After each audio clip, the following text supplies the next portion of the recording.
If you've listened to what lawmakers and journalists in foreign policy are talking about lately, one theme is abundantly clear. The rhetoric between China and the US is rising to an incredibly tense level, alarmingly fast. There's an American military buildup in the Pacific right now that's on a scale we haven't seen there since World War II. So, what would actually happen if the US were to go to war with China?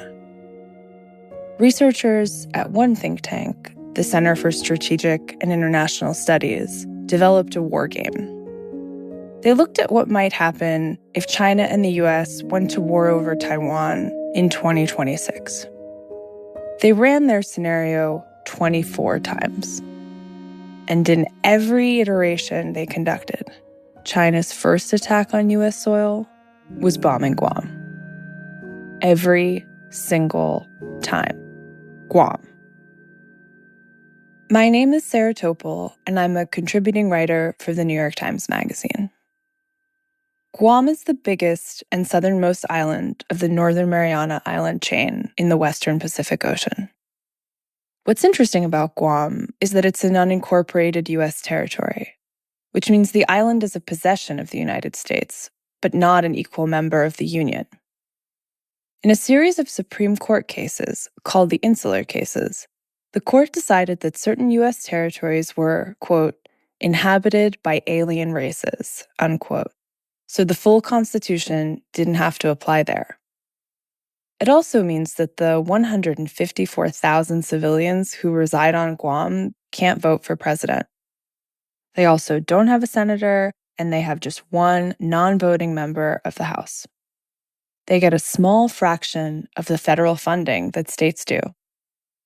The indigenous people of Guam, the Chamorro, only got U.S. citizenship in 1950, more than half a century after the U.S. took Guam from Spain in the same concession that gave them Puerto Rico and the Philippines.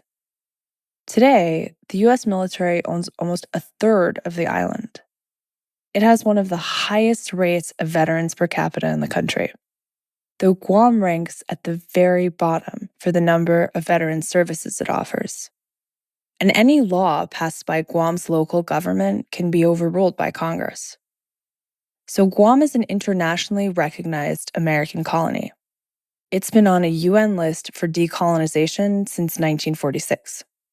And it might surprise you to hear this, but there's this whole vast American empire in the Pacific, including Guam, the Northern Mariana Islands, Micronesia, Palau, and the Marshall Islands, that's spread out over an area about the size of the contiguous United States.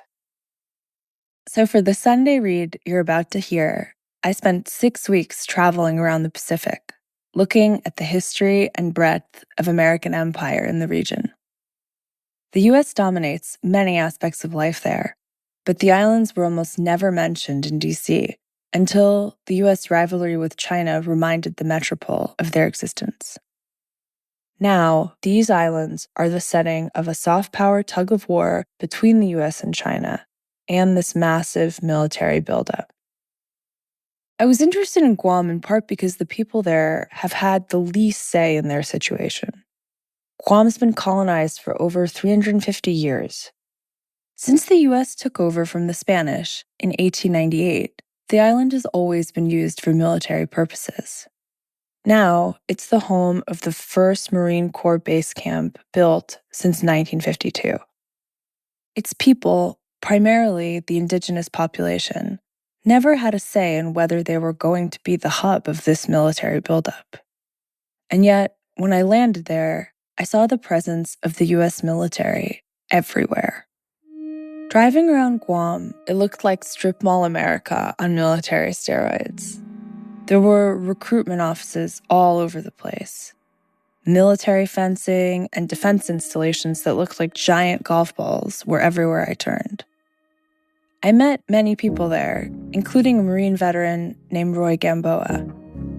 To me, he sort of embodied in one person the complicated nature of the U.S. military presence in the Pacific. how the so-called defense of freedom and sovereignty is being built on the back of the least free part of the United States. As I talked with Roy and others around the region, I thought about how the US is putting Americans at risk for a new war with a direct impact on citizens in ways our wars haven't entailed since 1941. Yet, almost no one in the continental US seems to be aware of these stakes and how exponentially they're rising. If the US decides to go to war in the Pacific, do Americans even know what that means? I wanted to ask if we understood who it involves or what injustices it perpetuates. So here's my article, The America That Americans Forget, read by Emily Wu Zeller and reported with support from the International Women's Media Foundation's Howard G. Buffett Fund for Women Journalists.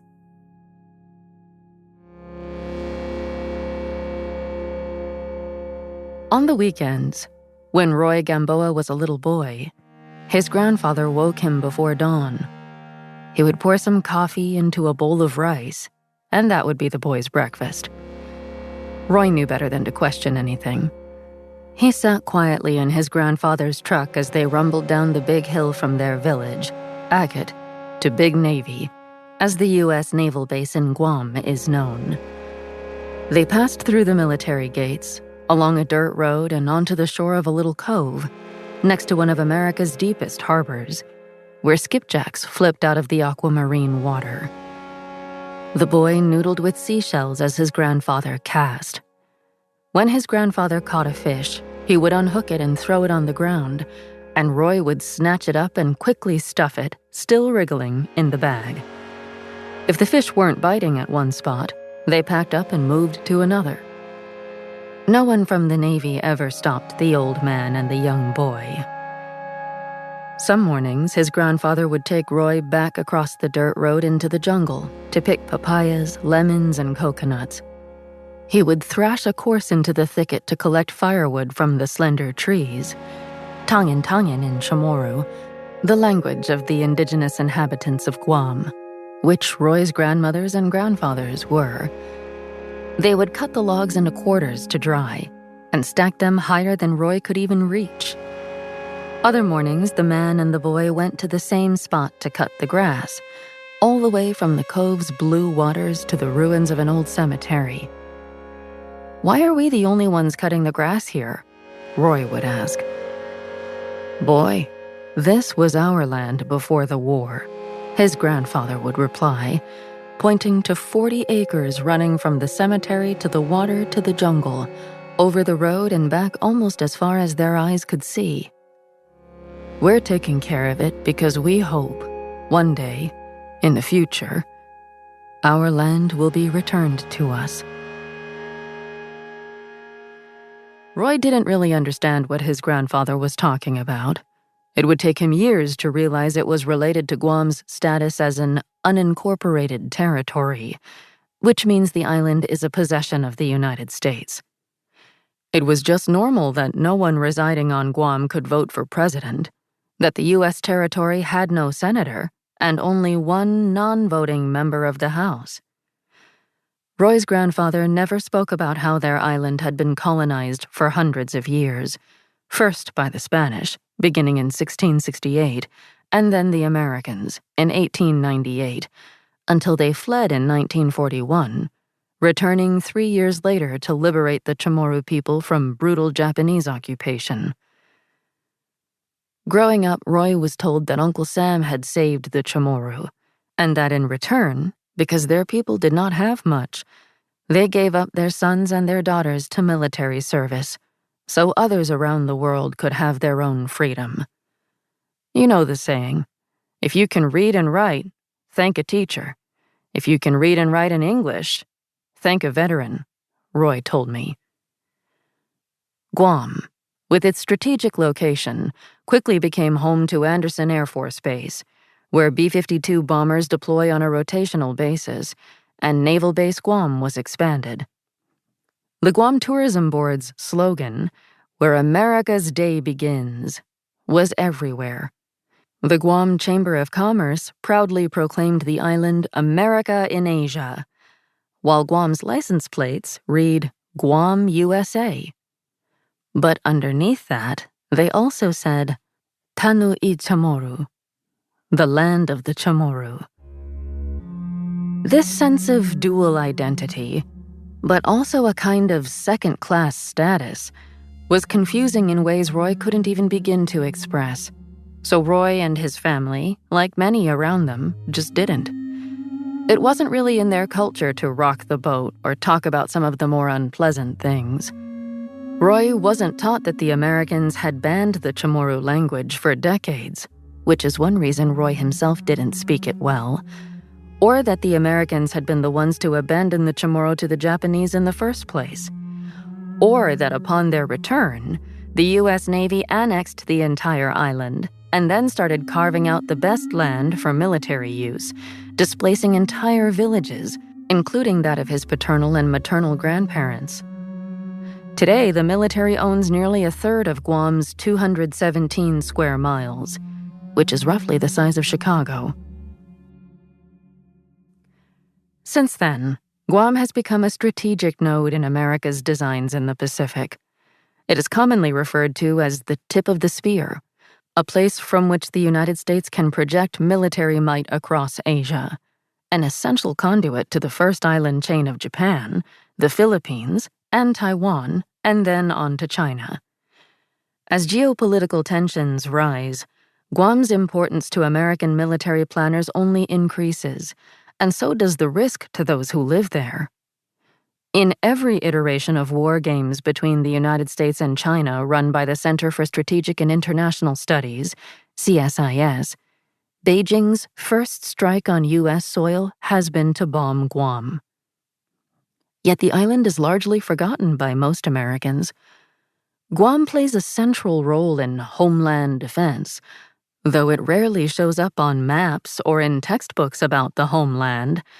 No place tries harder to show its patriotism and gets so little recognition in return.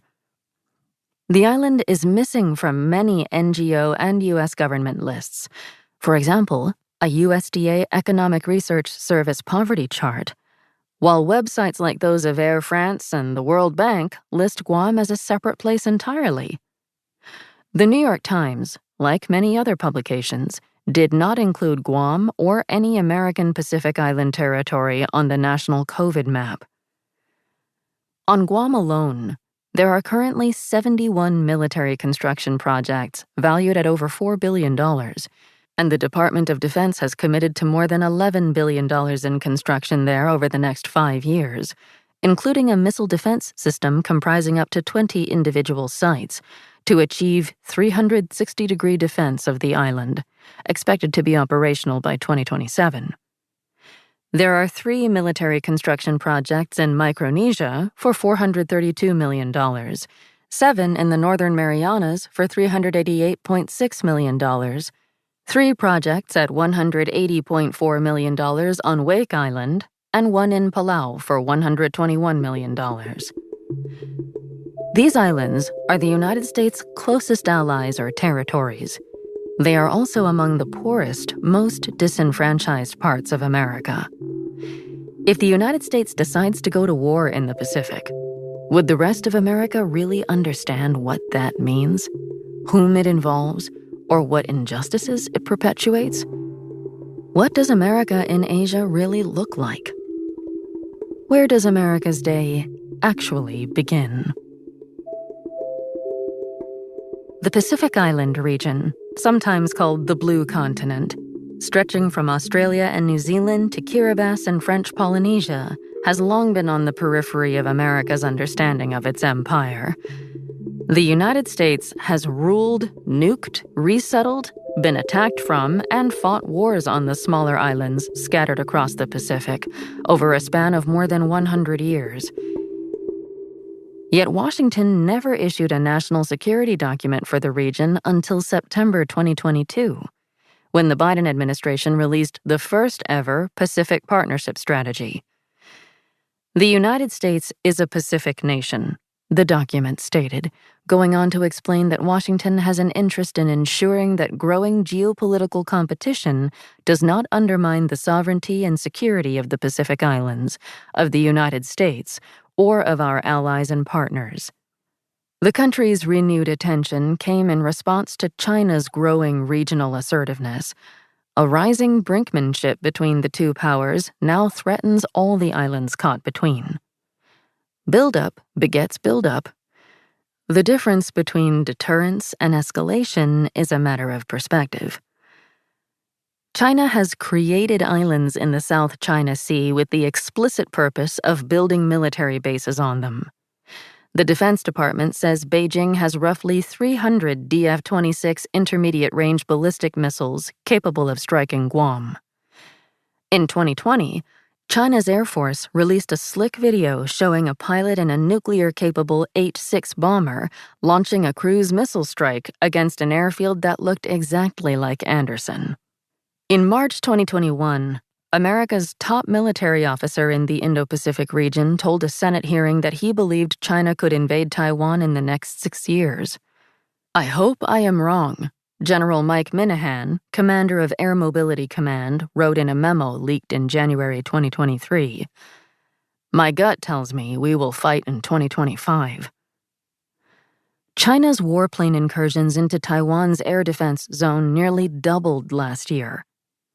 The CSIS war games that decimated Guam every time was modeling a conflict over Taiwan set in 2026.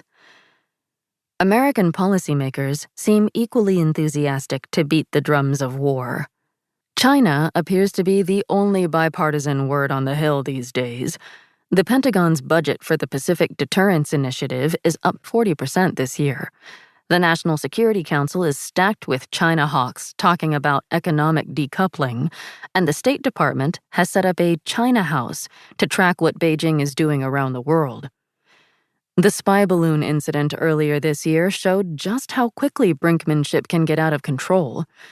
According to U.S. officials, the balloon was originally sent to survey military activity on Guam before it went in the wrong direction.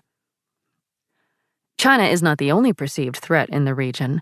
In January 2022, North Korea test-launched an intermediate-range ballistic missile capable of reaching Guam, its most significant weapons launch in years. The missile, which is capable of carrying a nuclear warhead, was nicknamed the Guam Killer when it was first tested in 2017. It would take just 18 minutes to reach the island. America has long expected subservience from Guam. Over hundreds of years of colonization, the island has been used as an outpost, a naval base, a launching pad, and a pawn. A poem people often cited to me about Guam is titled, "My Island is One Big American Footnote." Footnote or not, from the time of their acquisition, Guam and the other territories exerted their own subtle influence on the United States. The country wasn't colloquially referred to as America until 1898. Theodore Roosevelt popularized the term in speeches after the country became much greater than a federation of states. 3 years after Manifest Destiny's conquest of the American West ended, the country began to expand overseas. First, it took possession of dozens of uninhabited islands in the Caribbean and the Pacific, primarily for the harvesting of guano. The United States purchased Alaska from Russia in 1867. In 1893, Americans overthrew the monarchy in Hawaii, then later annexed the island. In 1898, under the Treaty of Paris that ended the Spanish-American War, Spain sold the United States the Philippines for $20 million and included Puerto Rico and Guam for free. Wake Island and American Samoa followed in 1899, and the United States purchased the Virgin Islands in 1917. By the end of World War II, 135 million people lived under U.S. rule outside the continental United States. America's overseas territories made up nearly a fifth of its land area, according to Daniel Immerwahr, associate professor of history at Northwestern University, in his book How to Hide an Empire. Guam's value as a strategic location was evident immediately. A convenient point between Hawaii and the Philippines, the island was to become a naval coaling and watering station. Guam was put under the control of the Navy, and the Chamorro became American subjects, not U.S. citizens. Fewer permanent guarantees of liberty and property rights exist now than under Spanish domain. A 1901 Chamorro petition to the naval authorities requesting a civilian government read. The Navy blocked their requests. As Robert F. Rogers, retired professor of political history at the University of Guam, wrote in Destiny's Landfall, until World War II, the island would be administered as if it were a warship, the USS Guam, with the governor as captain, American military personnel as crew, and the Chamorros as mess attendants. In 1941, as Washington watched the Japanese buildup across the Pacific, the United States began evacuating all American military dependents from Guam.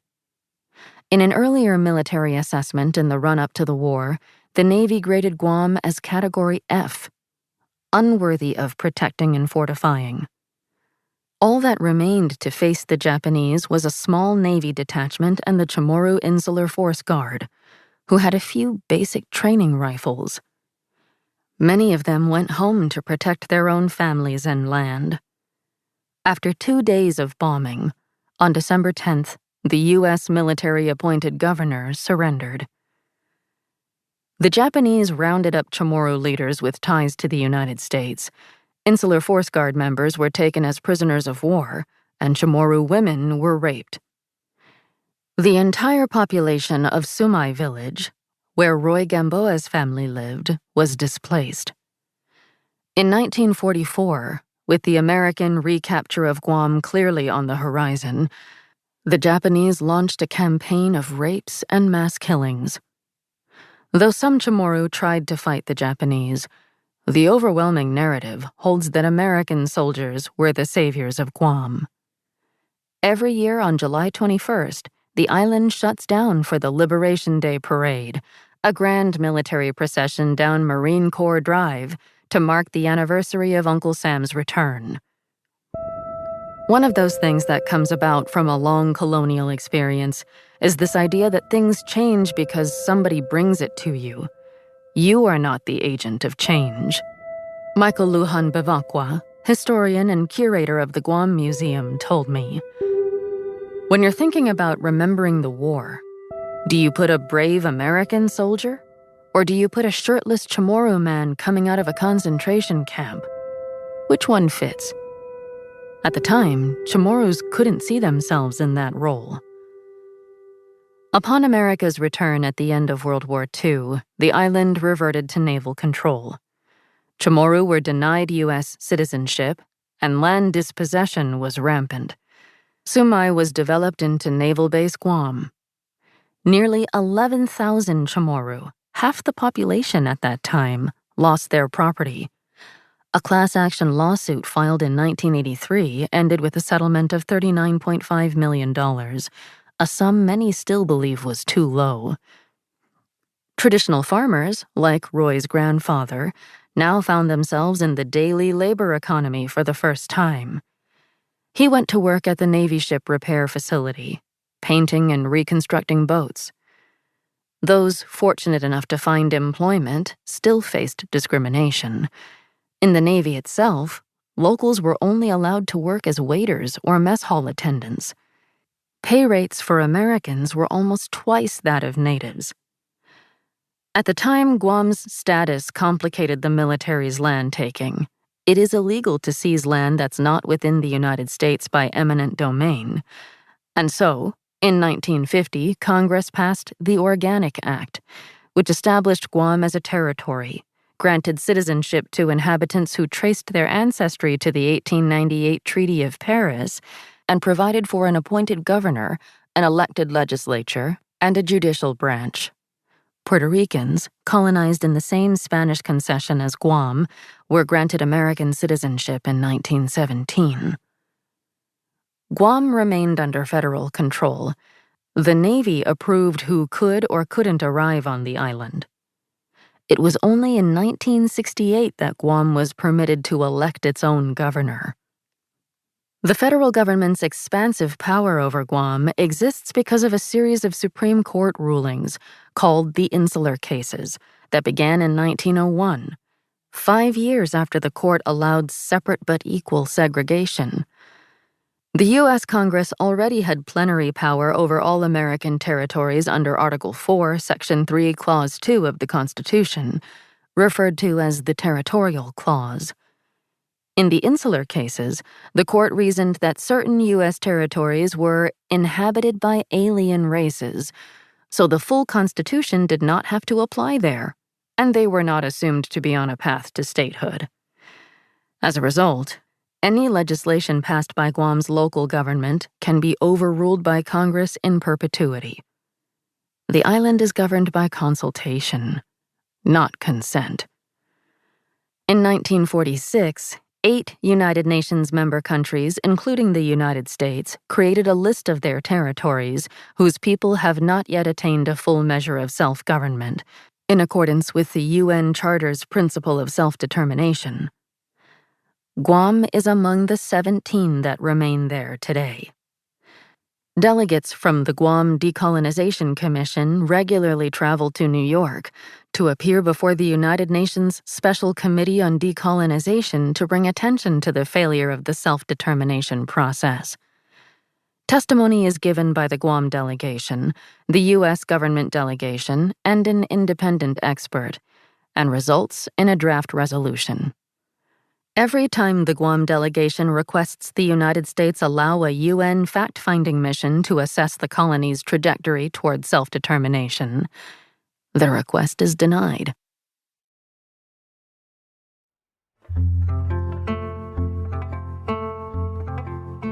It took me 3 flights and more than 30 hours to travel the 8,000 miles to Guam from New York City. The island's GDP is roughly a third tourism and a third military, so there are basically no business hotels, only beach resorts. In the mornings, my hotel elevator was full of uniformed service members cramming in next to multi-generational Korean families on holiday, grandmothers, parents, and toddlers wearing inflatable life vests and full-length rash guards. Clutching snorkels and sunscreen, they wandered among camouflage and combat boots. Outside the resorts, Guam looks like strip mall America on military steroids. Fast food and drive-through joints are everywhere. Chain-link fences surround high schools. Sidewalks are few, and there is no functional public transit system. The Seoul Public Hospital is in such poor shape that the Army Corps of Engineers told the governor it would be cheaper just to build a new one. The U.S. military presence across the island has become so normalized that it's part of the fabric of society. Reminders of wars past and present are ubiquitous. Monuments and veterans' cemeteries are around every corner. Chaguyan Massacre Memorial, War in the Pacific National Historical Park, and Menengan Memorial Foundation Peace Park. Signs cautioning pedestrians about unexploded ordnance from World War II are common. And it seems as if everywhere you look there's a military recruitment office of some kind. ROTC is active in high schools and has its own dormitory floor at the University of Guam. Since a third of Guam's land belongs to the Defense Department, it's hard to go anywhere without encountering military fencing or giant radar defense installations that look like white golf balls the size of mansions. Guam is also the site of the new Marine Corps Base Camp Blas, the first Marine base to be activated since 1952. While geopolitical tensions have sharpened Washington's attention on the region, the decision to build Camp Blas had little to do with the current U.S.-China rivalries. In 1995, 2 Marines and a naval medic abducted a 12-year-old schoolgirl walking home from a stationery store in Okinawa. They threw her into the back seat of a rented car, then taped her mouth, her arms and legs, and her eyes. They drove to an isolated farm road, where they beat and raped her. The incident was far from the first instance of U.S. service member violence against the indigenous people of Okinawa. But its heinousness sparked waves of protests that led the U.S. government to agree to remove a substantial number of troops stationed there since Japan's surrender in World War II. The story of how these troops were moved to Guam and the response of the local community offers a case study in the dynamics that define relations between the military and the islanders. In 2006, Washington and Tokyo announced they had agreed to transfer 8,600 of the 18,000 U.S. Marines from Okinawa to Guam. No one asked anyone on Guam how they felt about it. When the Defense Department released an environmental impact statement in 2009, it was over 8,000 pages long and allotted 90 days for community comment. It proposed dredging nearly 72 acres of live coral reef, drilling an additional 22 wells into the island's northern aquifer, absorbing even more land, amounting to roughly 42% of the island, increasing the population by 80,000, and constructing a live firing range in Hågat village, home to a sacred Chamorro cultural and burial site. There was an unprecedented outcry. A group of activists came together under the umbrella of We Are Guahan, the Chamorro name for Guam, and pulled apart every page of the document to create a Cliff's Notes version of the plan. They brought illustrated poster boards to town halls to engage the community on the dangers of the expansion. In the end, they solicited 10,000 comments, said to be a Defense Department record. In 2011, We Are Guahan sued the department over the proposed destruction of Hågat, saying the military had not adequately explored other locations for a live firing range. We Are Guahan's lawsuit prompted the Navy to make changes to its plan, a remarkable victory for a small group of indigenous activists facing off with the military that had controlled their island for so long.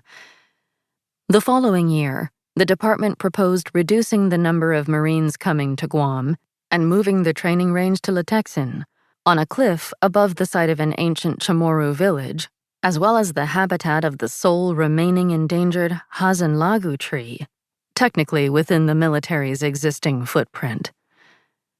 Today, the construction of Marine Corps Base Camp Blas is nearly completed. It is named after the first Chamorro general, Vicente T. Blas, known as Ben, who went on to become Guam's Republican representative to the House from 1985 to 1993. In a 1991 letter to the editor in the New York Times, Blas deployed a phrase about Guam's political status in America that is repeated as dogma on the island today: equal in war, unequal in peace. When I visited Camp Blas in December, the controversial fifth and final live firing range on the Texan was proceeding rapidly.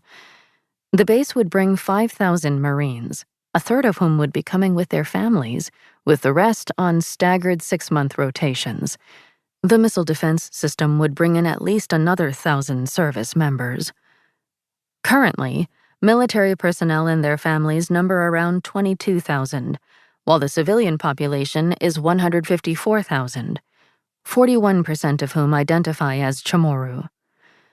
The military pays its troops in Guam a monthly overseas housing allowance, though Guam is not overseas as the word is normally understood. It is part of America. The OHA, which at $2,205 and up is higher than the domestic allowance, inflates the market and makes apartments impossible for locals to afford. Everyone agrees Camp Blas will only make the island-wide housing crisis worse. But the U.S. military is not just an outside force occupying the island. Of the 154,000 civilians who live in Guam, an estimated 7,500 are veterans of the armed services, one of the highest rates per capita in the nation, though Guam ranks at the very bottom for veteran services. Roughly 3% of the territory's workforce is in the Guam Army and Air Force National Guard, and when their units were called up and deployed to Afghanistan, every village on the island felt it. So many people are in the service that casualty rates in Guam from the forever wars are 4.5 times the national average. Every extended family has at least one member who is a veteran. It's not necessarily love for country that attracts many, it's the benefits. Roughly 17% of the island lives in poverty, compared with a 12% national average, and in any given quarter, according to Lisa Linda Natividad, a professor of social work at the University of Guam, 38 to 42% of Chamorro families are on food stamps. Military recruits are issued IDs that grant them access to multiple bases to buy cheaper groceries. Because of the huge distances and the Jones Act, which restricts transportation of cargo between U.S. ports to U.S.-owned, U.S.-crewed, U.S.-registered, and U.S.-built ships, a gallon of milk in the local supermarket costs $17. A gallon of milk at the commissary on base costs $5.97. There are base-only franchises for cheaper fast food and subsidized gas. Add to this the promise of medical coverage, dental care, and a huge sign-up bonus. As a territory, Guam gets a small fraction of the federal funding a state does. When Congress passed the COVID relief bill, Guam got 1/10 of the minimum amount allotted for a state. Those who live in Guam are not entitled to supplemental security income, what most people call disability. Medicaid is currently capped at $137 million. The rest has to come from the territory's budget, unlike in a state, where there is no cap. The Defense Department activated camp laws on October 1st, 2020. Many are still hoping for the job creation the military touted, though even the pro-buildup members of Guam's Chamber of Commerce admitted to me that it has yet to really materialize. Much of the labor for the base construction was done by H-2B visa workers. Anecdotally, a large portion of Guam's population supports the buildup, but even many in this camp seem nervous, concerned over adding so many people to an already overwhelmed island. "Are we going to flip over?" one woman asked me, not entirely joking. "You've seen this island. Where will the cars go? Where will we go?"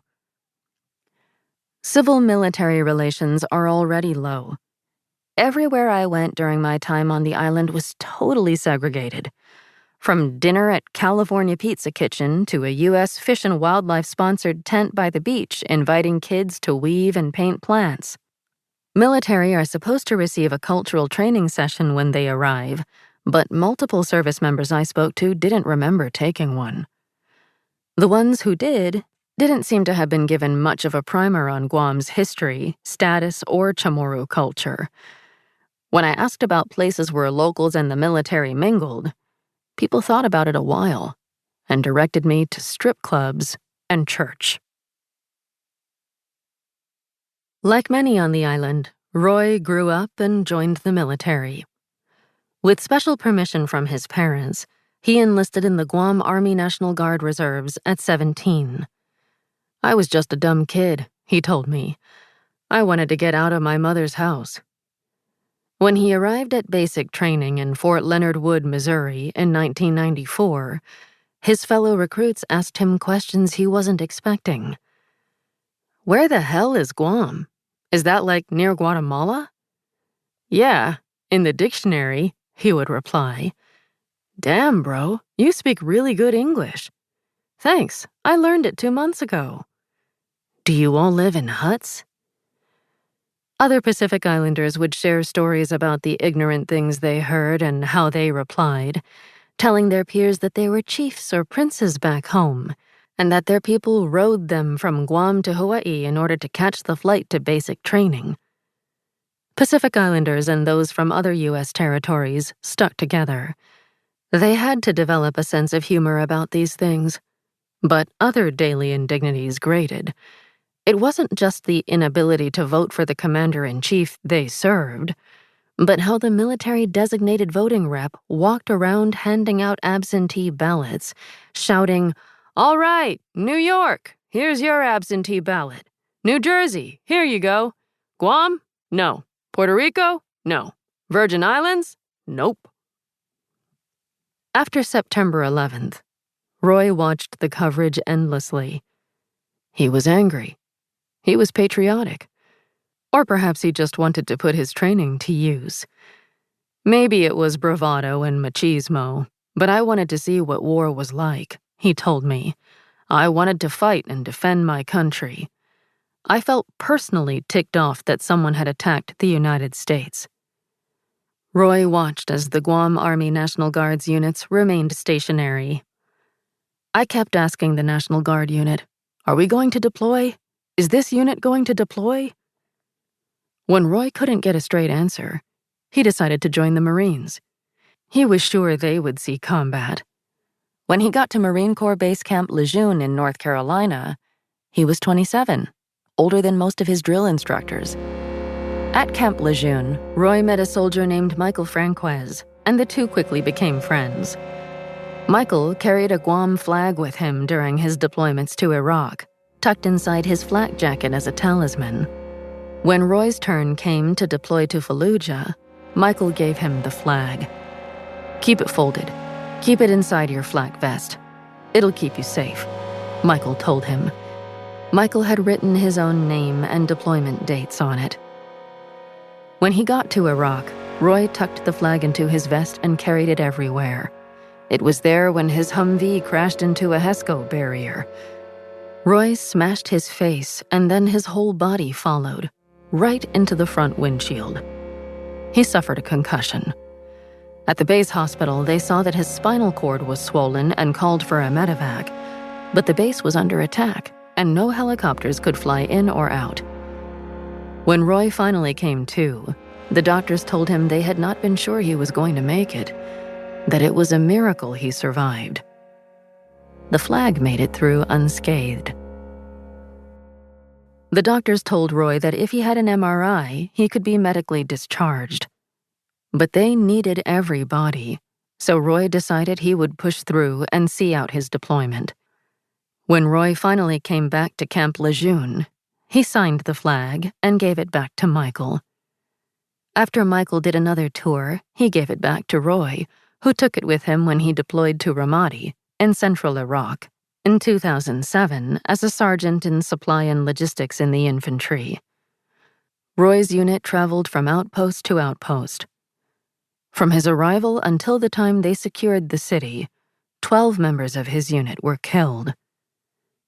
The war was so much more brutal and futile than Roy had imagined. Liberation so different than what was commemorated in the parades down Marine Corps Drive of his youth. There was no celebrating the arriving American soldiers. Roy had started to wonder what the mission was meant to accomplish. Did any of these people even want them there? He was no longer focused on fighting for country, but more on his brothers to his left and his right. When Roy's contract was unilaterally extended for 3 months, he was furious. In a fit of anger, he took the Guam flag out of his vest and ran it up a makeshift flagpole outside his hooch, 20 feet into the sky, violating military policy. That night, Post-it notes from islanders from Guam, Saipan, Hawaii, and Puerto Rico appeared on his door. Roy organized a meetup, and they got a burn barrel, put a stainless steel grill on top of it, and decided they were going to barbecue as they did at home. The first time they met, nobody came empty-handed. The island custom is to bring something: drinks, chips, canned spam. It turned into a weekly gathering. The one thing that got Roy through those last few months. When Roy returned to Guam in 2008, he got a job in sales and rose through the ranks to become a manager. But it was hard to adjust to civilian life. His greatest struggle was with mental health. Roy's thoughts scared him. Ideas of harming others would just pop into his mind out of the blue. He could be having a perfectly fine day, and a thought would come in like, "Hey, there's this stupid dude on the side of the road. I could just run him over with my damn truck." He didn't know what to do. Roy's unit lost 16 men during their deployments, but they lost more to suicide after they came home. Roy would check their Facebook groups and see their unit crest with a black stripe across it, and immediately he knew. Who did we lose today? Why did we lose them today? Roy had been older than many of them. Kids who were just starting to figure out their lives used as cannon fodder for the broader goals of empire Roy couldn't even rationalize anymore. He flew to all the funerals. In 2010, mental health care on Guam for PTSD was non-existent.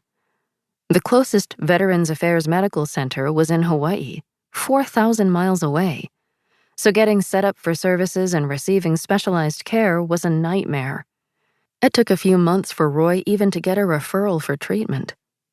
When he saw his first VA psychologist, it was on a video conference call with someone in Hawaii. It was too impersonal, too weird, and Roy never called back.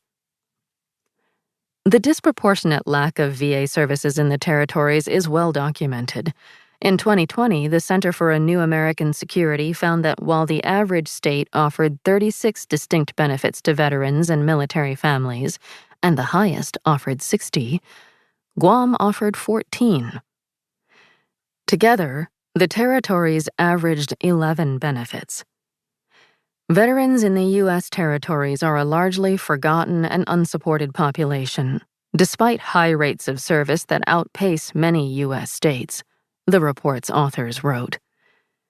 We've had many veterans from Guam leave their homeland because they've heard stories of, it's better in California, it's better in Washington, it's better in Texas, Roy explained. It's not just dearth of services. Guam's VA system is also racked with delays. A week after Roy had a heart attack, the community-based outpatient system still hadn't processed his referral to a cardiologist in Hawaii. He didn't want to wait, so he paid for his own ticket to get there. Many other veterans would not be able to afford the expensive flight. So many veterans just don't even ask for the support they need, Roy said.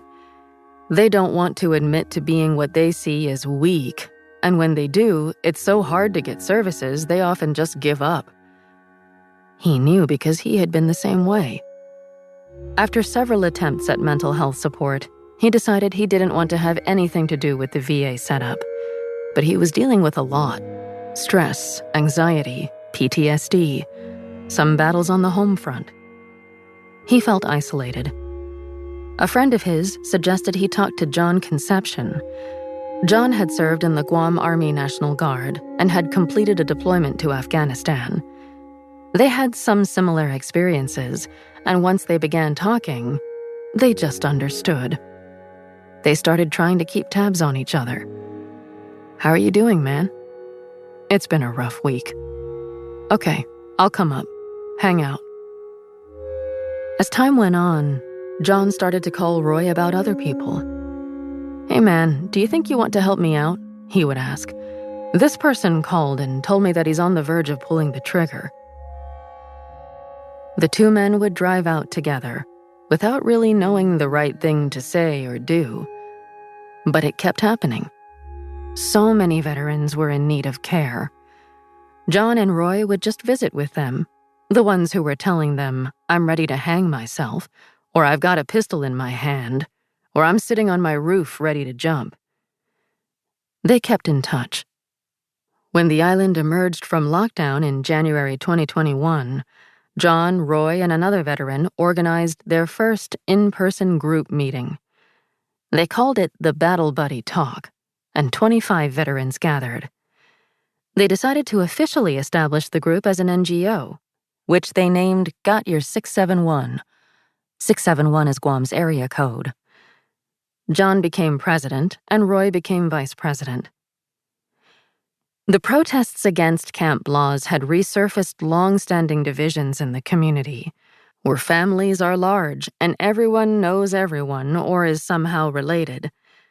Arguments among friends and family had grown atypically heated. Some took the anti-buildup sentiment personally as targeting their own family members in the service. They believed Guam needed more American military for defense during this time of turbulence, not less. Others argued the Chamorro culture of hospitality was being taken advantage of again. Roy and John were approached by Roman de la Cruz, a Chamorro cultural advocate and president of the Otsu Marianas, a traditional sling-stone throwing organization, who heard about Got Your 671 and invited them to hold their weekly meetings at the Sagan Katurin Chamorro, a cultural center that hosts traditional artists, bakers, healers, and seafarers. The buildup was happening whether the community liked it or not, and Roman thought having the veterans as a bridge between the activists and the arriving Marines could have its advantages. But first, they needed to repair relations within the community. The veterans are in a very unique situation, where they can communicate with both sides, Roman told me. They are going to play a very critical part as things surge forward. He saw the veterans as descendants of the ancient Chamorro warfighters, who had taken on the Spanish conquistadors with slings in hundreds of sail-powered outrigger canoes, circling them at 2 to 3 times their speed. Otsu Marianas was revitalizing Chamorro slinging, competing at tournaments around the world. Roman offered to teach Got Your 671 members how to sling, and Roy and John offered to teach Otsu Marianas members some jungle warfare tactics. But when the veterans showed up, Roman was the only one who talked to them. Sometimes wearing that uniform can carry some kind of a negative connotation, Roy explained, because islanders look at it as, oh, you went over to the patriotic American side, and you're not local anymore. All you are is a Marine. All you are is a veteran. Over the next couple of weeks, the veterans won the Otsu Marianas over. They spoke the same language, enjoyed the same food, and liked one another's company. Eventually, Roy and John realized that the sound of balls and stones hitting target posts was triggering for many veterans, so the group got permission to move a bit farther up the hill, where there was a derelict 40-foot container. They painted it green, built a cement and wooden deck, and strung up a retractable tarp roof for shade. It became their home base. Got Your 671 also runs a monthly meeting called Social Grounds, where the group rents out a cafe and gets veterans and their families to sit together for an activity. During the session I went to, 36 attendees were building model cars. I had come straight from Warrior Day, an all-day recruitment event held by the Guam National Guard. About 24 high school juniors and seniors gathered in the National Guard base that morning, getting a sign-up pitch to perform drills for 2 days a month in exchange for dental care, scholarship money, and cheaper food and gas, not just for themselves, but also their parents and grandparents. They got matching t-shirts, crawled through an inflatable obstacle course, and shot simulation rifles at a wall-size screen. Driving from young, lithe, fresh recruits to struggling, injured veterans felt like twisted time travel, a discomforting feeling made more urgent on an island that would be the first to see destruction, and among people who would be first to see deployment in the event of a war. When I mentioned this to Roy, he nodded. "This is why we are doing this," he told me quietly, "for things to be better for him when he gets out." He was looking at his son, Roy Jr. The 9-year-old was absorbed in building a model. Roy Jr. was serious, dressed in a green shirt neatly tucked into camouflage pants, and spouted military history and terminology. Roy told me he didn't want his son to enlist. He would prefer for his kids to stay out of the services completely. But he recognized there was nothing that drew a child towards something more strongly than a parent's disapproval. So he was trying to be supportive, talking to his son about naval officer school. I asked Roy what role he thought Guam's status played in their struggles for better care. "It has everything to do with our status," he replied. "The people of Guam are only important when there's threats from China, when there's threats from Korea. But we're such a small number. We're the pawn in the global scheme of things." For nearly 8 decades since it was placed on the UN's decolonization list, Guam had been waiting for a resolution to its political status. When I asked what he wanted for Guam's future, Roy, who was so clear and emphatic about the situation for veterans, grew vague. He listed the benefits of statehood, then independence, and ended up in the middle again. Talking about political status was a difficult topic for many in Guam, so I turned off my recorder and asked whether he was comfortable telling me what he really believed. Roy said he'd think about it and get back to me.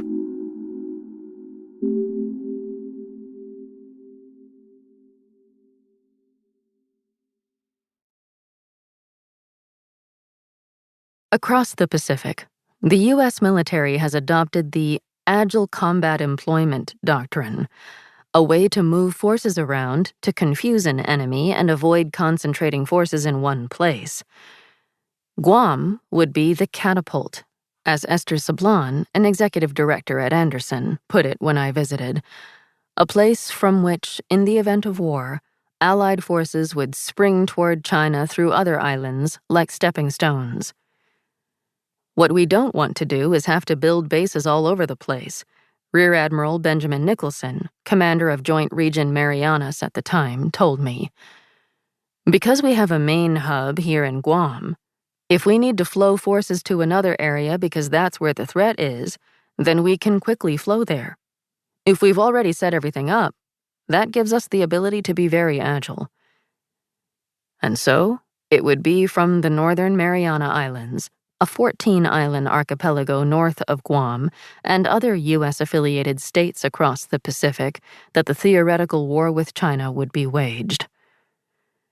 At the airport in Saipan, the capital of the Northern Marianas, my bags and I were weighed together on a giant scale and cleared to fly 15.5 miles to Tinian, the first location of the Pentagon's plan to expand infrastructure on U.S.-affiliated islands across the Pacific to become forward operating sites, which contain pre-positioned supplies for warfighting, but which the U.S. government doesn't technically classify as a base.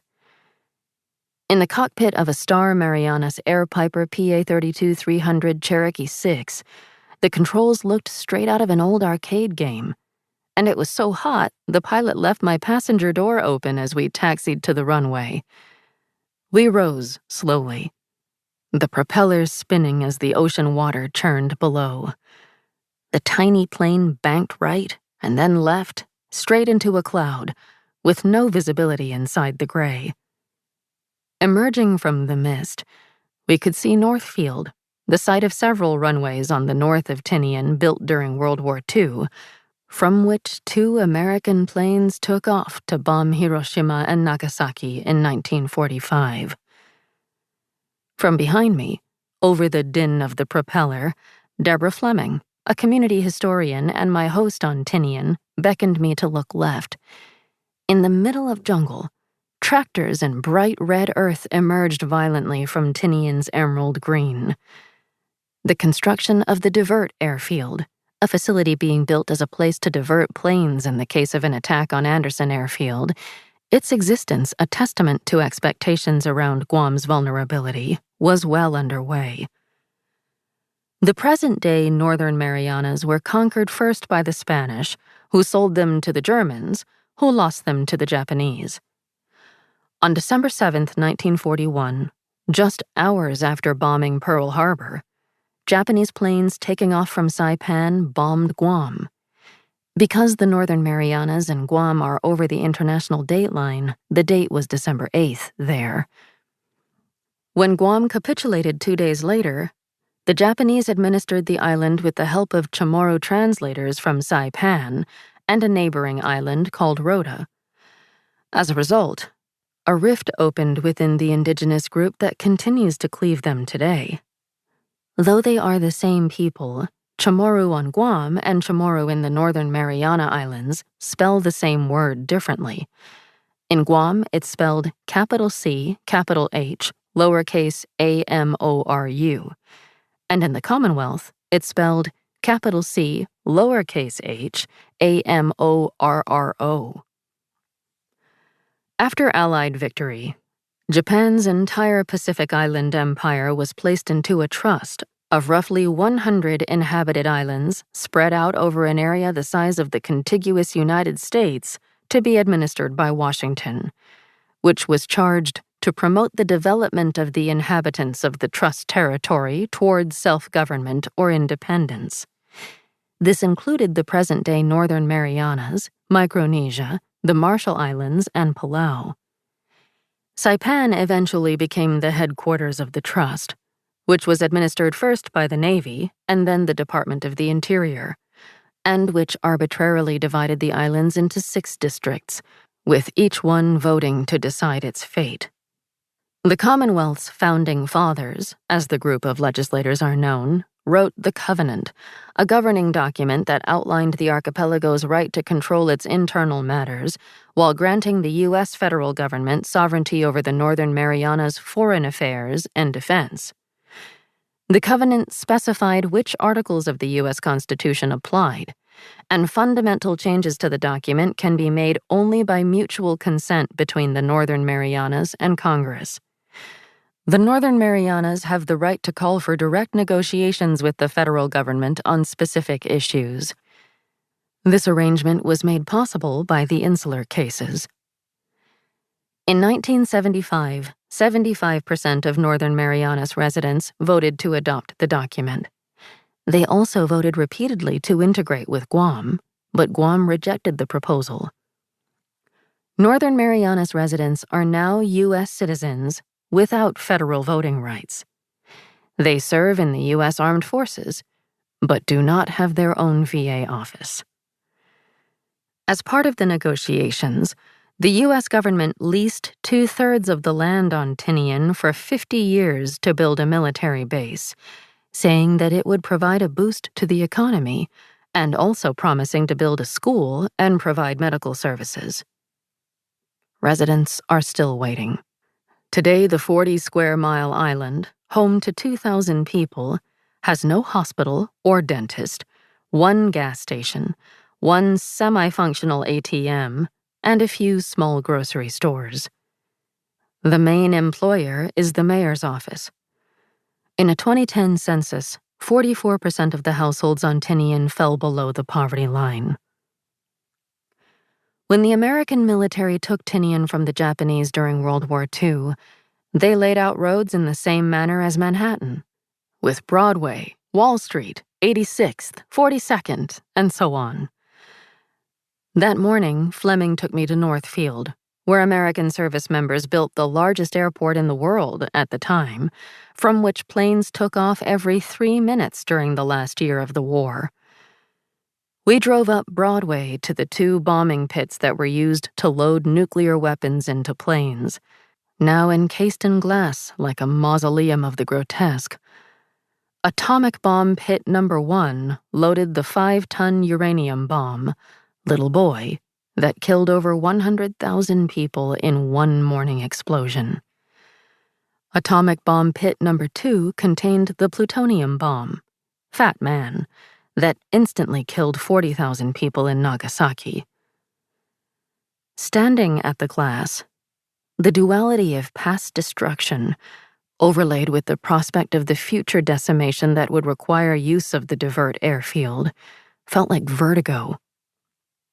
The thousands of troops relocating from Okinawa to Camp Blaz would need places to train, so the Defense Department decided to use the land they had leased for a base on Tinian to create what they called the CNMI Joint Military Training Facility.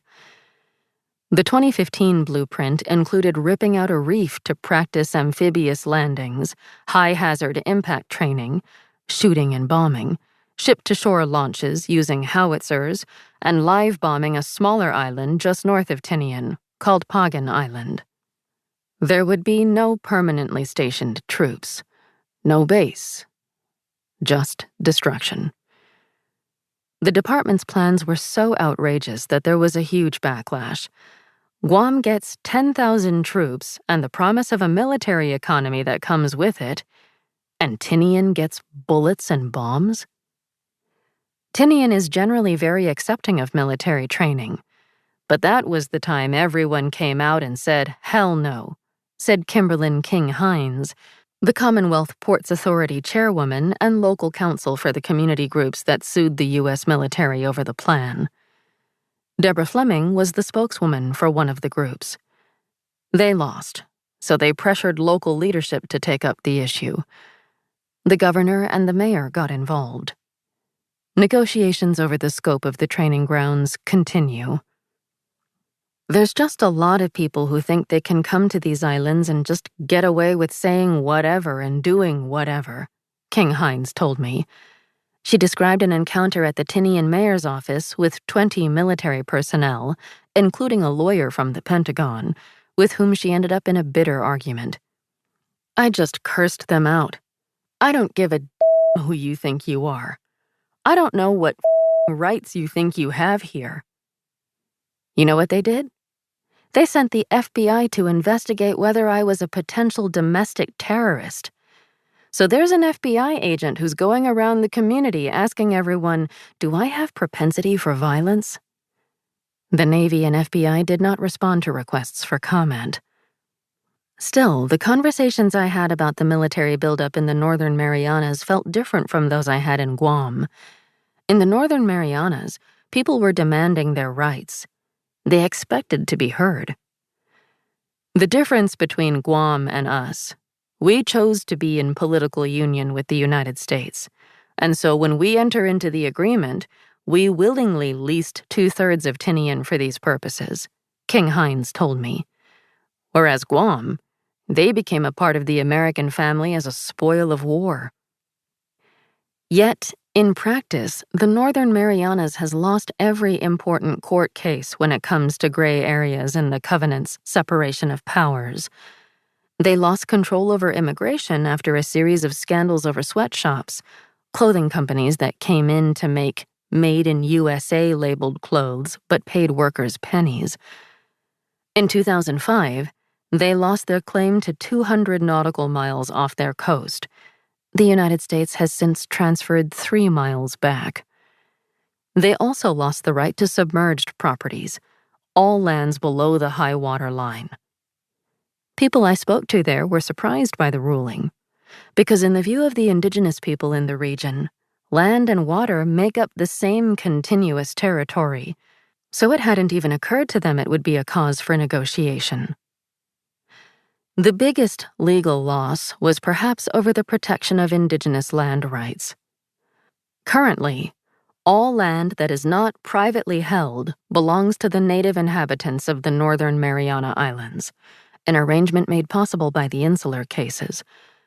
But as native Chamorro and native Carolinians, a group that migrated from present-day Micronesia and Palau in the 19th century, are outnumbered by new arrivals, the Northern Marianas amended its constitution to ensure any future vote on changing land ownership could only be made by these two groups. It was struck down as being a race-based voting classification. When the federal government saw fit, the authorities took what they wanted. The whole setup seemed like another version of colonialism in a slightly more modern outfit. You could certainly make a case that it's all a sham. It's all that they just pull the wool over the eyes of the United Nations, of the Marianas, of the whole world. Joseph Horry, who argued many of the cases on behalf of plaintiffs from the Northern Marianas, told me. But the problem with it is, if that's true, what do we do?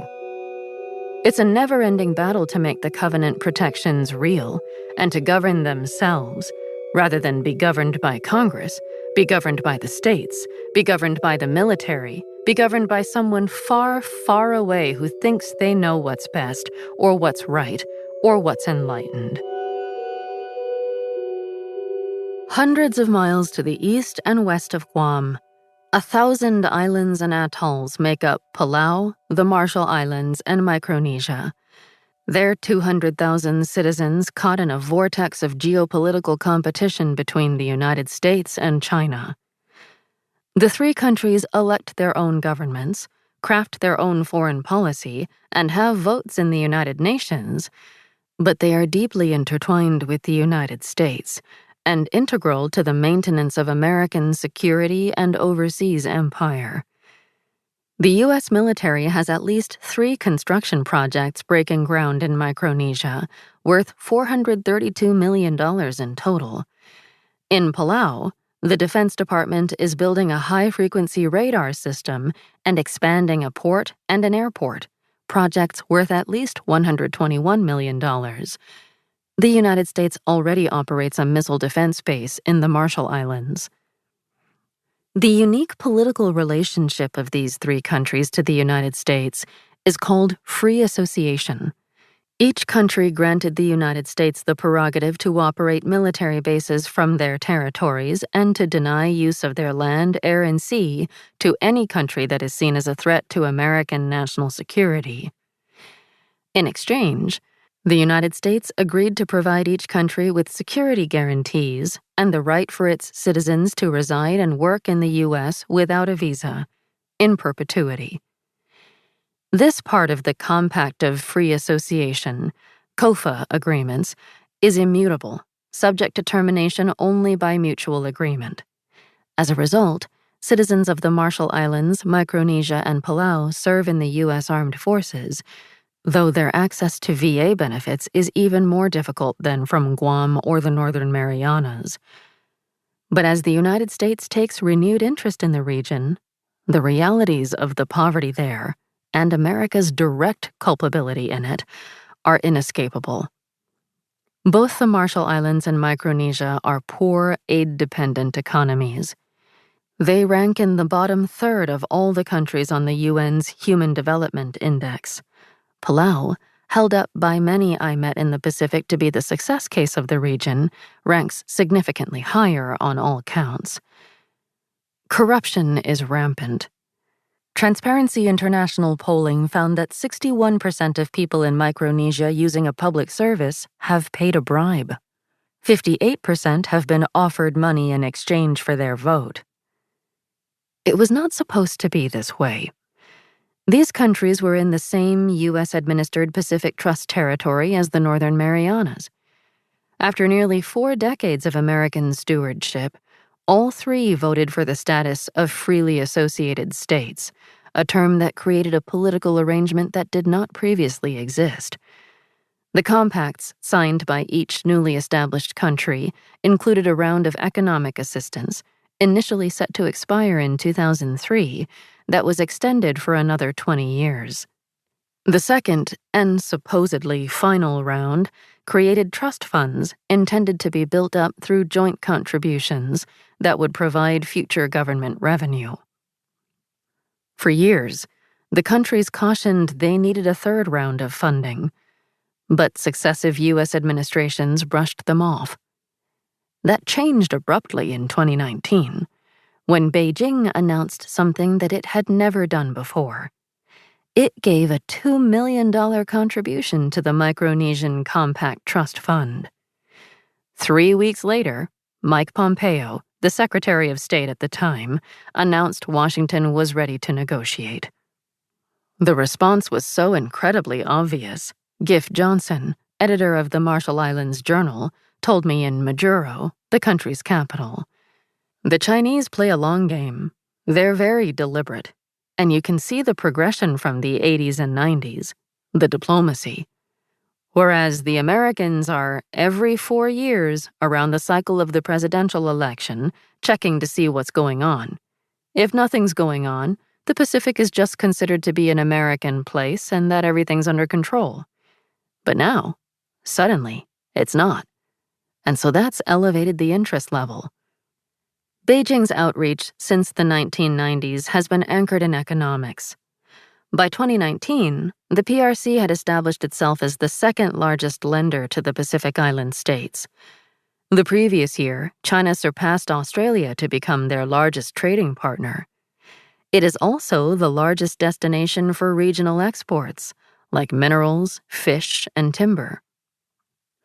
Chinese foreign assistance in Micronesia was everywhere when I visited the island Pohnpei last winter. The PRC funded a road project on the island and built the Pohnpei State Administrative Building and the Tuna Commission Building. In Colonial Village in Pohnpei, A green, sheet metal-covered basketball court proclaimed itself the Colonial China Friendship Center in huge white letters.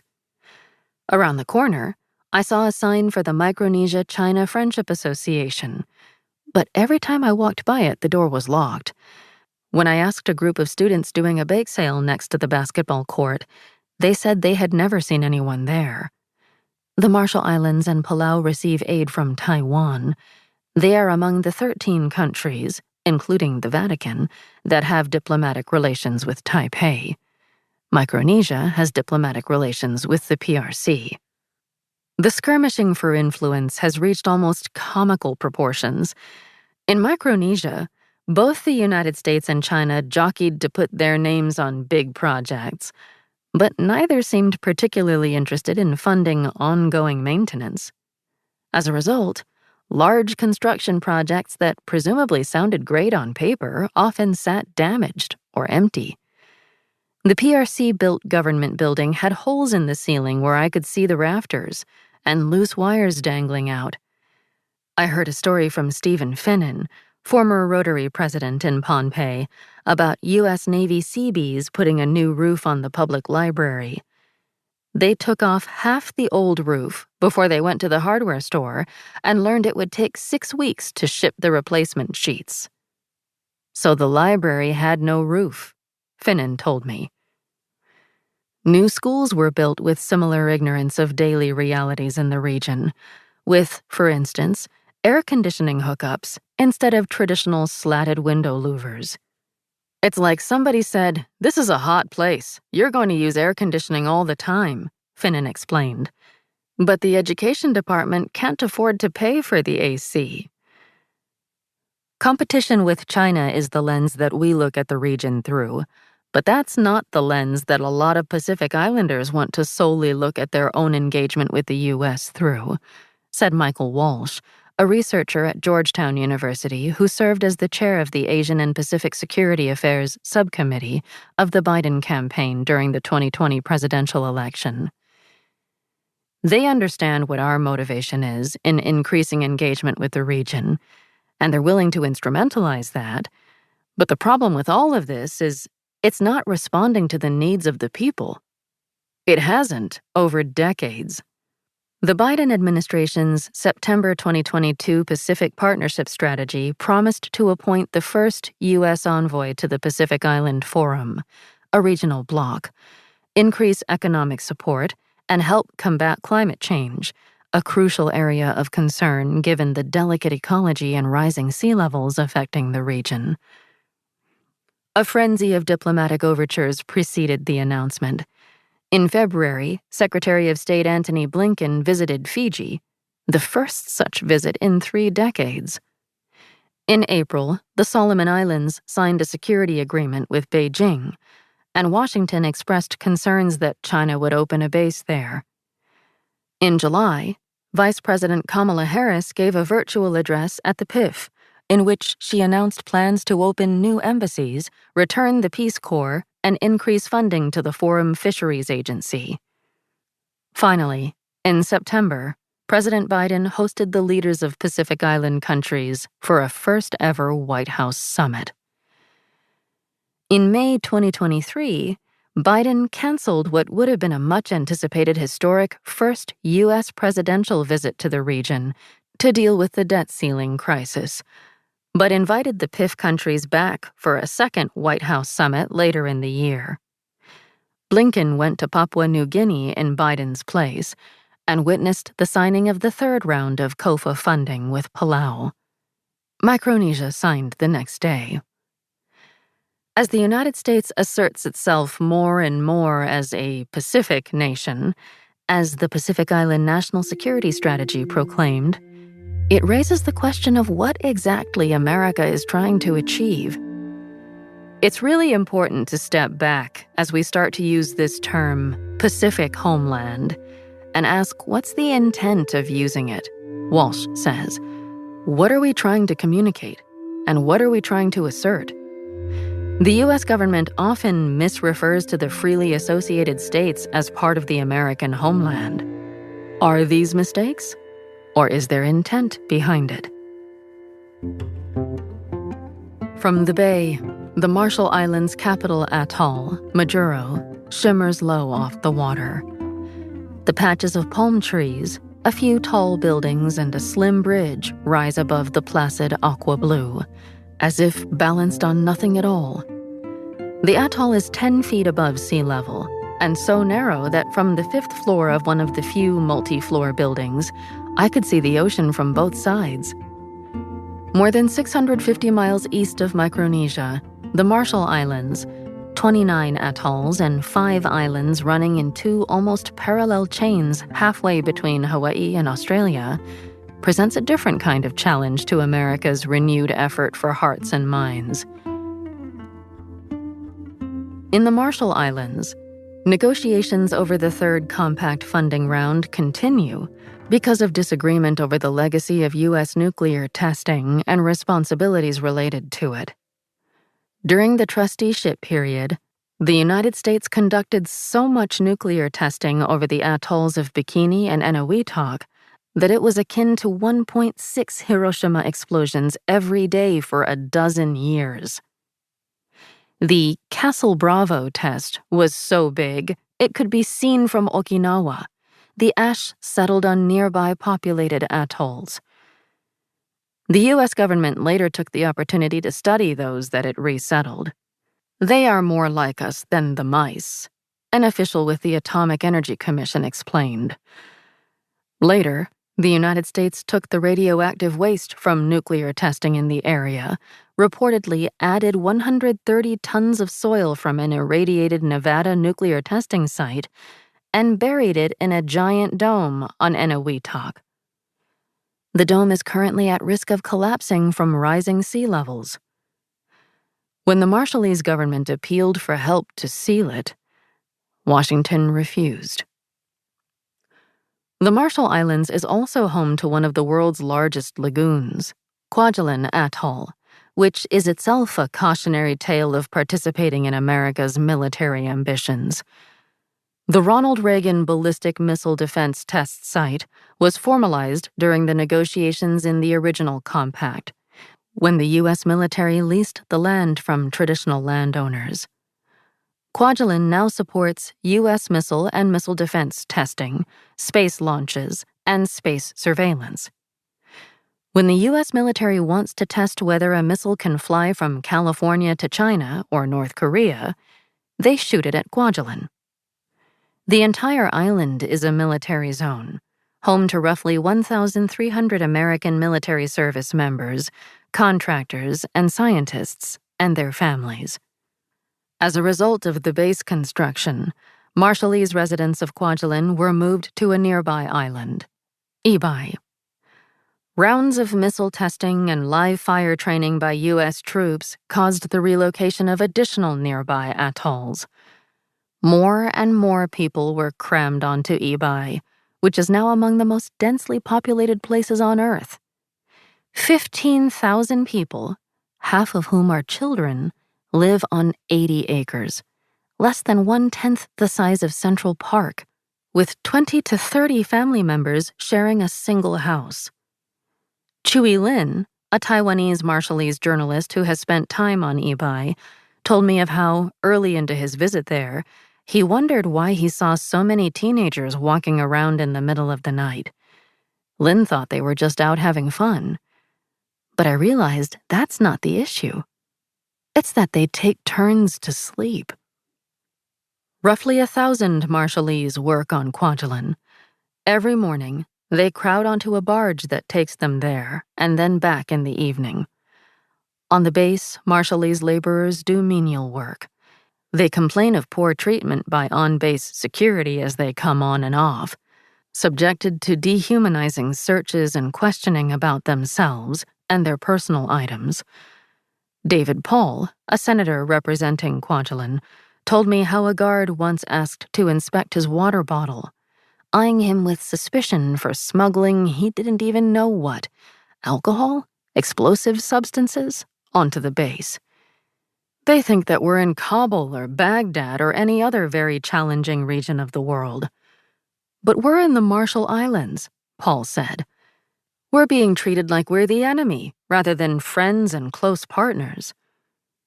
I asked Paul if, after all these decades, he felt the deal, negotiated between America and its ward to lease their island for target practice, was really fair.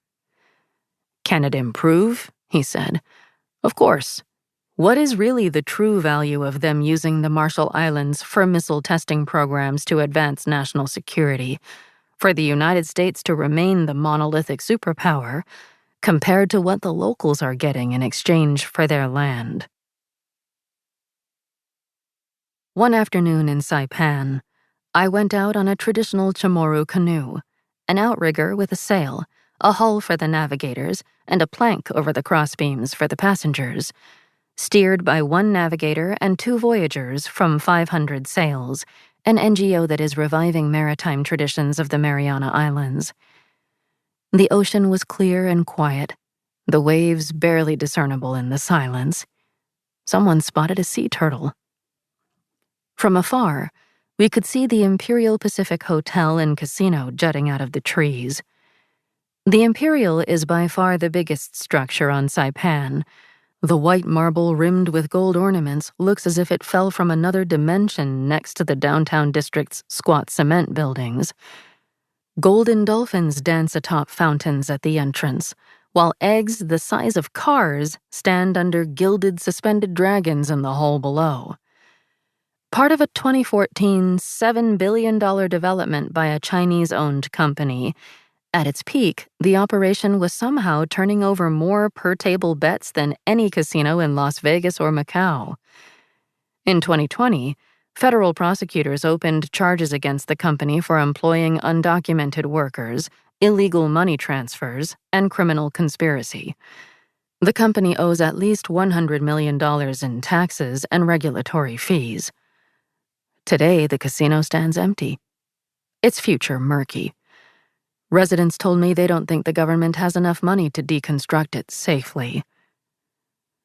On the other side of us, farther out at sea, past the reef that rings the sandy bay, loomed 3 gargantuan American merchant marine ships full of war supplies. They can be seen from every point on the western side of the island. From the canoe, the picture emerging across the impoverished region seemed almost cartoonish. No matter their status, the Pacific Islands were essentially trapped, forced to choose between Chinese casinos and the U.S. military. On my 6-week trip around the Pacific, none of the political alliances I saw seemed to serve the local people on whose behalf they supposedly had been crafted. There did not seem to be a clear strategy of regional development, and in the steady drumbeat toward war, the basic tenets of democracy in the Pacific continued fraying, contributing to a legacy of broken promises and distrust. What made it worse was not simply a lack of solutions to their problems, but the metropole's ignorance of the existence of the problem itself. Debate over the exploitative nature of America's founding history and the country's behavior overseas are now frequent in the U.S. public discourse. But there is no mention of Guam and the vestiges of American empire that continue in the Pacific. Biden's new Pacific strategy claimed to be built to defend sovereignty and freedom, yet its fulcrum was the least enfranchised place in the nation. The free and open Indo-Pacific is like this new paradigmatic shift against China. Kenneth Gofigan Cooper, a professor of political science at the University of Guam, told me. All geopolitical roads in this region lead to Guam. We're the Rome of the Pacific. We are the price of a free and open Pacific. But Guam is not free. In 2 referendums in 1982, the people of Guam voted to become a U.S. Commonwealth, like the Northern Marianas, but legislation to change the status stalled in Congress.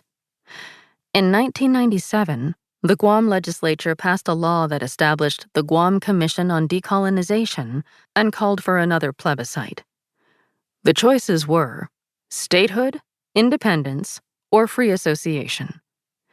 Voting was restricted to the Chamorro people, who were defined as all inhabitants of Guam in 1898 and their descendants. Chamorro is the spelling Guam adhered to before 2018. 3 years later, the plebiscite law was amended to replace Chamorro with native inhabitants of Guam to avoid accusations of racial discrimination. But in 2017, the Ninth District Court ruled that since the new law referred to a statute that had previously stated Chamorro, it still violated the 15th Amendment and struck down the law. The Supreme Court refused to hear the case. The question of who would vote in the plebiscite was complicated, and how it was phrased was contentious. Over centuries of migration, the Chamorro have become a minority on the island. In the 2020 census, 36% of the population identified as Asian alone, with 29% of self-identifying as Filipino. There were also debates as to whether any of the options on the ballot were truly realistic. Was Guam technically too small to be a state, too entwined with the United States to be freely associated, and too reliant on American passports to be independent? Would they lose their security or gain a say over it? Still, the Circuit Court's rejection of Guam's appeal in 2019 inspired the largest public protest on the island in recent memory. It also left Guam's government nervous about trying again. Democratic legislators want to ensure any new law is unassailable before announcing it. But no matter how and which way people believe the status discussion should be decided, there is an overall acknowledgement that colonialism is an anachronism, that territorial status should be modernized. The absolute, immense power that Congress has in the instance of the insular cases is unfair, unconstitutional, and un-American. But on the other hand, it gives them immense power to create a different relationship with an entity like Guam. Robert Underwood, Guam's representative in the House from 1993 to 2003, told me. That could be independence, free association, or, if arranged in a certain way, it could be unique legislation just for Guam. This year is the 125th anniversary of the founding of the American Insular Empire, including Guam and Puerto Rico. When you think about other empires, the British, the French, the Spanish empires, colonies are part of the national identity. This acceptance that we have an empire, we have colonies. Bavacqua, the museum curator and historian, said, "The United States, despite all that it's done, lacks that basic ability on a national level to acknowledge the colony's problem. Normally, it's just all these piecemeal attempts to deal with the colonies by bringing them in closer to the United States. And that's part of the problem. Colonizers that are so self-assured of their greatness only think of fixing problems by giving more of themselves." When I first started reading about Guam, I imagined the solution was enfranchisement, voting rights, equal opportunity under the law, statehood. More so-called American ideals. The reality was significantly more complicated. But more mortifying was that I simply hadn't known any of these debates were happening in the first place. I refer to Guam as America's best-kept secret, Natividad, the social work professor, told me. We're just known as being the U.S. military's outpost in the Pacific. Even though there's been thousands of U.S. military troops who have been stationed here that have rotated for a century, you would think, how could they not know? But the reality is we're just not a part of the gestalt of the American mind. That goes deep. When I talk about our colonized mind, there's also something about being the colonizer. The solution is not to give me the right to vote for president. I don't want it. I want us to exercise our right to decolonization, to self-determination that is due to us and recognized in the international courts by the U.S. signing on to the UN Charter. That's what I want. Don't give me any more bones if you're not going to give us freedom. When we first met, Roy Gamboa invited me to see his family's land. He was a veteran with base access, and I was a U.S. citizen. Given that he had brought visitors on before, we both thought it would not be a problem. But when he called the Public Affairs Office of Naval Base Guam to try to bring me in, no one returned his messages. It took nearly 2 weeks to get us onto the base together and involved appeals that went all the way up to the Public Affairs Office for Joint Region Mariana's Commander Nicholson. When we did receive permission to visit the old cemetery in Sumai, where he had come so freely as a child, a public affairs officer would have to escort me in her vehicle during our entire trip. The base visiting system on Guam is an impenetrable labyrinth. Each base is under the control of a different commander, who sets different regulations on who can come inside and how.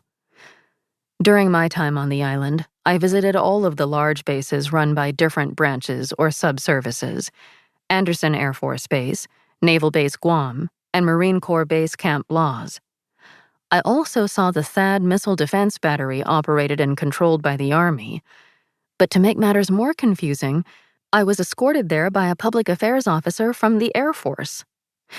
The THAAD also happens to be a place where the Guam National Armed Guard is on active duty.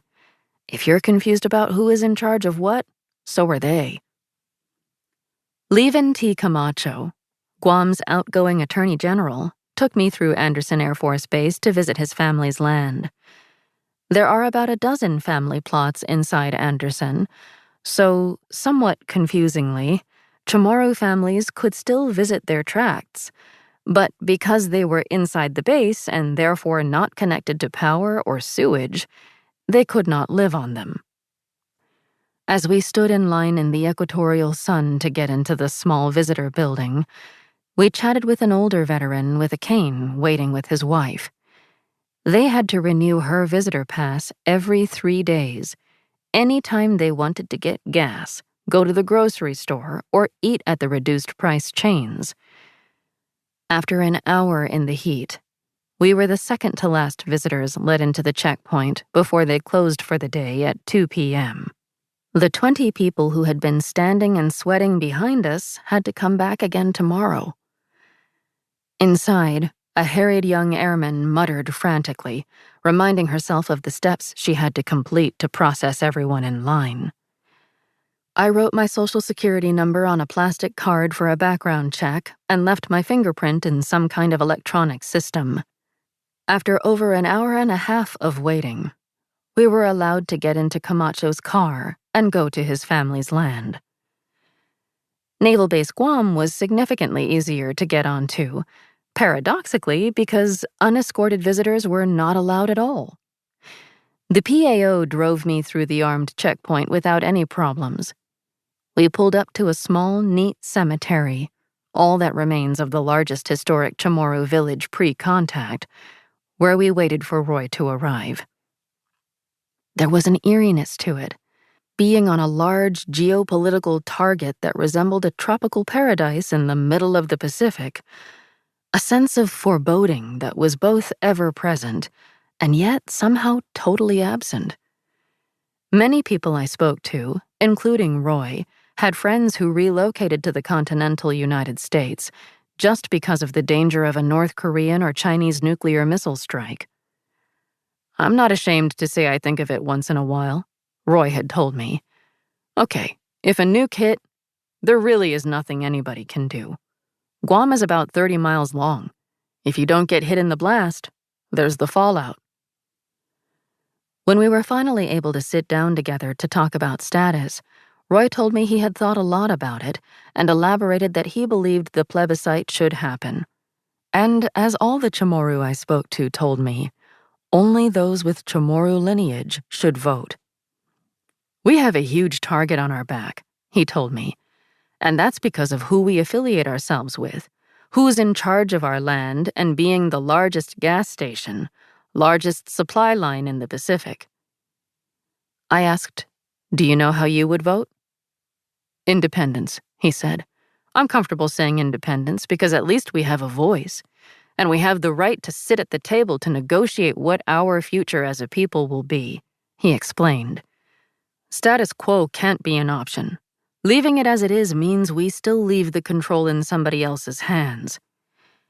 He thought Guam had the resources and the intellect to decide its own future, that the globalized world meant there could be more jobs and remote work on the island. They could sign a military basing agreement if they chose to. Uncle Sam could stay, but on equal terms. They would do better balancing their own needs and putting their own people first, something they had not had a chance to do for 350 years. When he first got out of the service, Roy wanted to buy a house in North Carolina. He loved it out there. It was beautiful, and by his calculations, the cost of living was half of what it was on Guam. He could have lived there and not worried about so many things, but his parents were on the island. "The one thing about Guam is family is everything," he told me. "So a lot of families are torn when they have to relocate for better opportunities. I choose to stay here because this is where I want my kids to grow up, in this culture. I want them to know what it's like to be Chamorro." As we talked it over, it seemed perhaps Roy had always felt some version of this, but had never sat down to think that hard about it. No one had ever asked him to. Outsiders had always written Guam's history. Roy and his children had been taught with textbooks from the continental United States, from which their own culture, community, and status were absent. The first textbooks to be written by Chamorro, centering their own people and explaining Guam's history and colonization, would be published next year. "People in my generation have only known this way of life. There's a continued lack of interest," he said. "But if it was a required course in high school, maybe things might change over the next 15, 20 years. Standing at the shores of the little bay, Roy pointed out the skipjacks, still flipping. His grandmother was born here, on this earth. She was a year old when the Japanese invaded, and lived with traces of what Roy identified as PTSD for the rest of her life.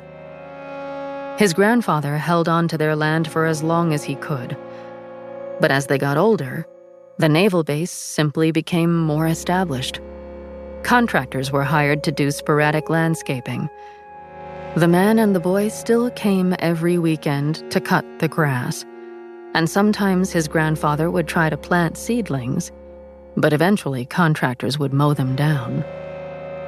As time went on, the grass was cut so regularly there was nothing left for Roy and his grandfather to tend to, so they would pick fruit.